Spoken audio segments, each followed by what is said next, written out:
Hey, how's it going, everybody? Brian here, and on today's Catching Up Buzz, I'm going to be enjoying a beer out of my first 5-gallon batch of home-brewed beer. So, let's start the show.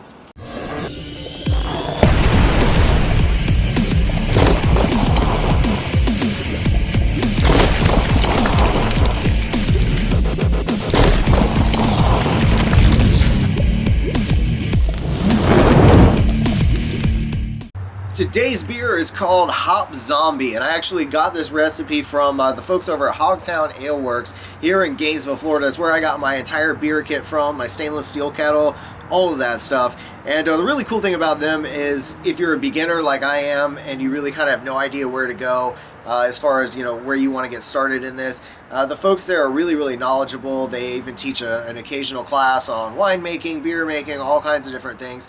But at the same time, if you're really not sure what you want to do, they have a recipe list so you can kind of find your favorite type of beer, whether it's an IPA, a pale ale, a lager, just whatever you're really interested in, and they will gather all the ingredients together for you, and you're just ready to go out the door and brew your beer. So I thought that was really cool. And this is the one I picked out of their recipe list. It's supposed to come in about 5.4%. After my hydrometer reading, it came to 5.5 or so. And again, if you didn't see my video, I'll have a link down in the description. But if you've ever been curious about trying to brew beer yourself at home, it's really not as hard as you might think it is. And watch my video. It was done from an amateur's point of view. I just filmed it as my first time ever trying to brew beer, just so you kind of get an idea of how it all works. Here in the near future, I'll release something that shows you about bottling it, and probably several other different beer videos. But I just kind of wanted to get started with that for now. This beer was brewed the day after Christmas, so that was 12/26 of 2014.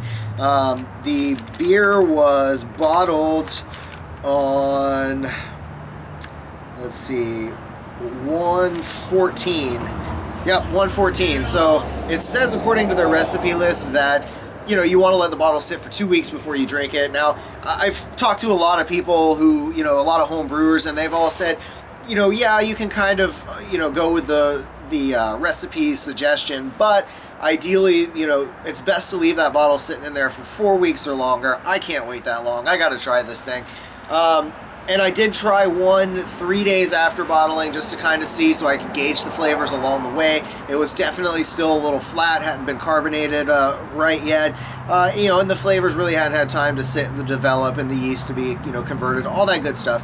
But it has now been officially 2 weeks since bottling, so it's time to go ahead and crack this thing open. Again, just have a standard blank bottle here. See what we got on carbonation. Woo, like a shotgun popping off there. So maybe I slightly over-carbonated the beer a little bit. I don't know. Let's see how it looks. It's a good-looking beer.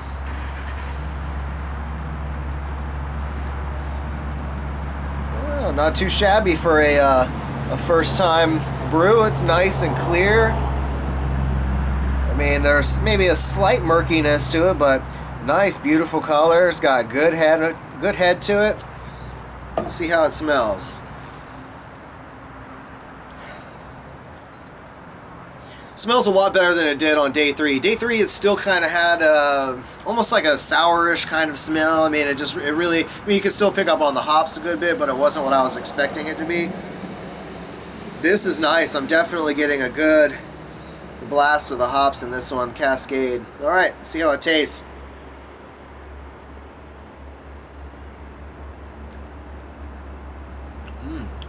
Very good. Okay, I can dig it, and it is pretty much right on from what I was expecting. I was told that this is a pale ale, so it was kind of, with the hops that are in it, it was meant to kind of have the alcohol content of a pale ale with a little bit of that bitterness and just hoppiness from like an IPA. So definitely it meets those marks. It almost it has like a slight. I'm trying to think of what kind of beer I could best describe this as.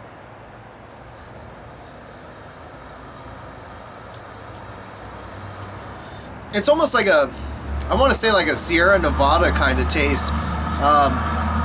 It's actually, it's really tasty beer.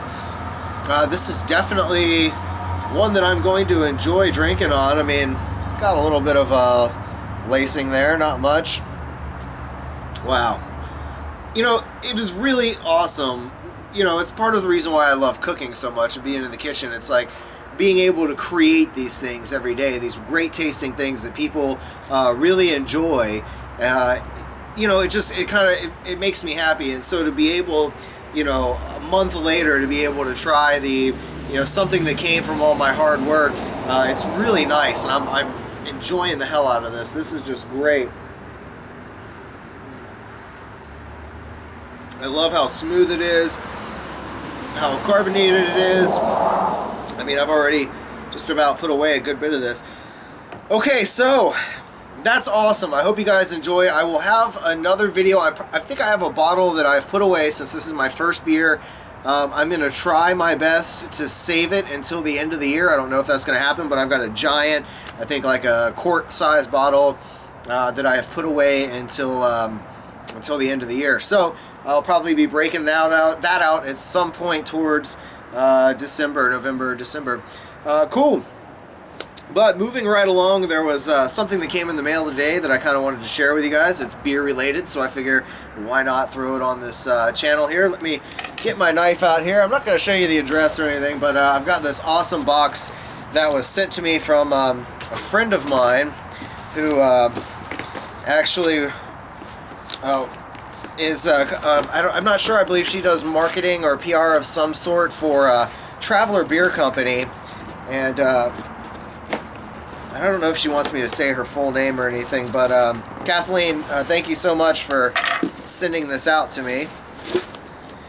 Alright, so this is cool. They sent me another Traveler postcard here, and alright, so this is actually a beer for the launch. This is one of their new beers that was just launched recently, and this is from the Traveler Beer Company. It's called their Forbidden Apple.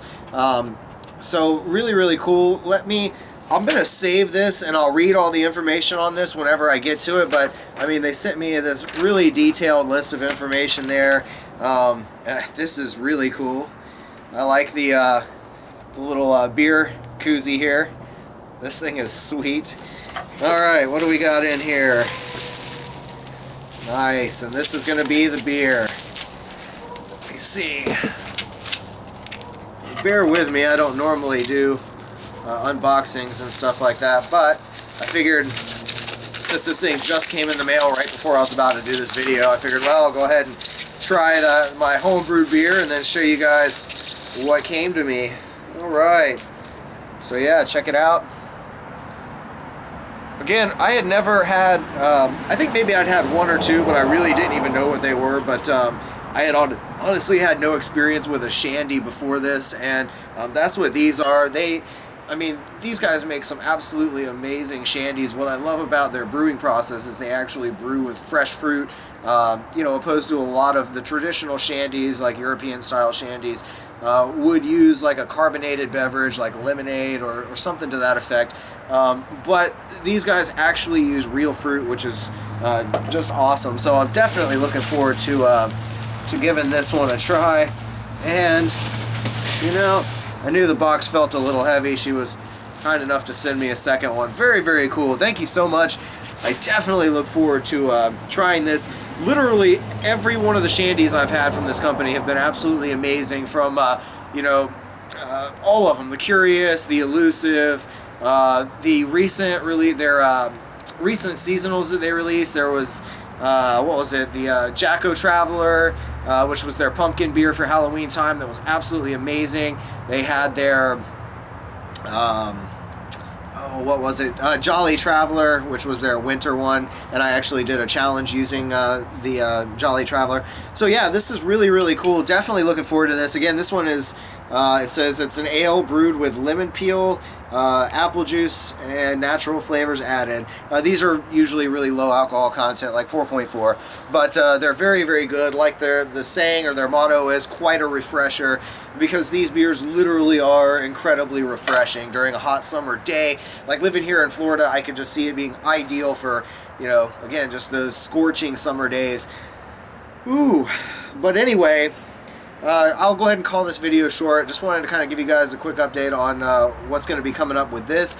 Also, I've got a beer that I'm going to be reviewing. It's actually hard cider that a friend of mine, Chef Josh down in South Florida was kind enough to send to me. So I'm going to be playing around with those. Going to do probably a snake bite with one, which is, I have a video for that if you don't know how to make one. There'll be a link down in the description so you can see how to make a snake bite.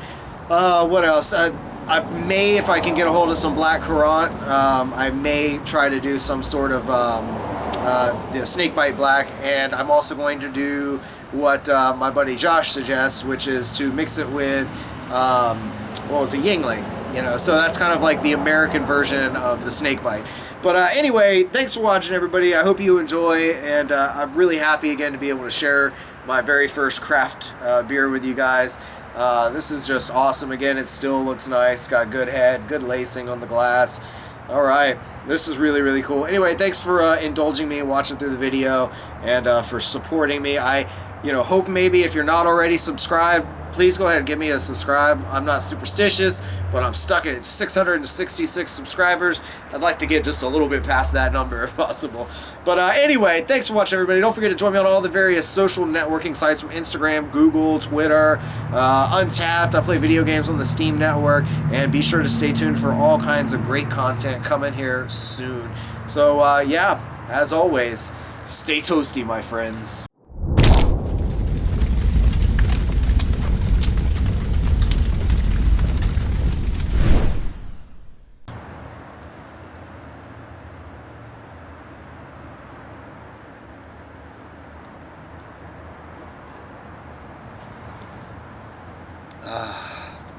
Good shit.